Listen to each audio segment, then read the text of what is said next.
Hello guys, welcome back po to my YouTube channel, Roldan Lucy Vlog.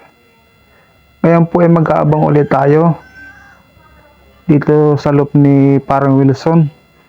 Siya po yung nag-second winner nung nakaraang vlog ko. Ngayon po ay abangan natin, last lap na po ngayon ng pan race nila.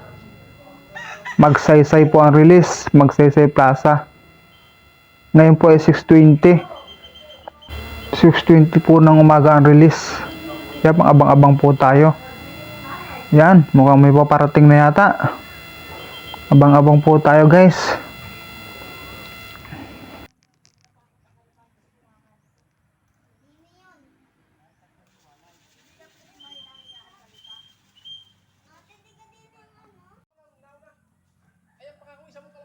Paparating na. Yan, ang ganda ng panahon dito.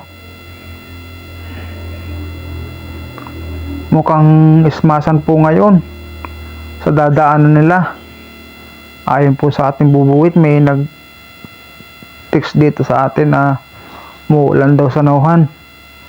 Hindi daw tumitigil. Yan na po guys, dumating na. Nasabi ko, winner na, panalo pa, sigurado na ito. Dumating na po ang kanyang ibon. Yan o, pagod na pagod.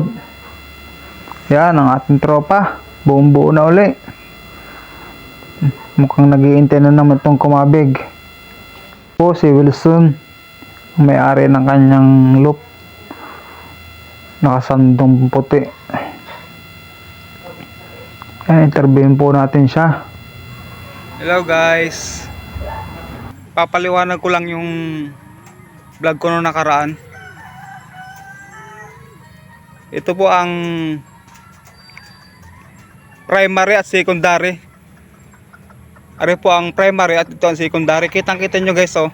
Mas mahaba ang primary kaysa sa secondary. Yan po ang kailangan na hanapin natin sa ibon. Yan po. Ito po yung nag-champion. Nakatapos lang ng pan-race. Yan, kitang-kita nyo ang ibon niya. Ayan boss. Tatanungin po natin ang ating nag-champion kung ano ang preparation na ginawa niya sa kanyang ibon. Bakit ang bilis?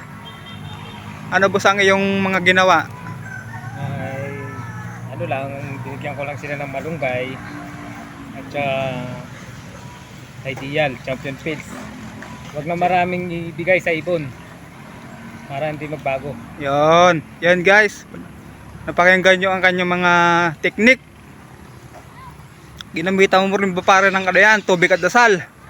Siyempre. Yon, isa na yan sa magandang dapat gawin. Yan guys. Salamat.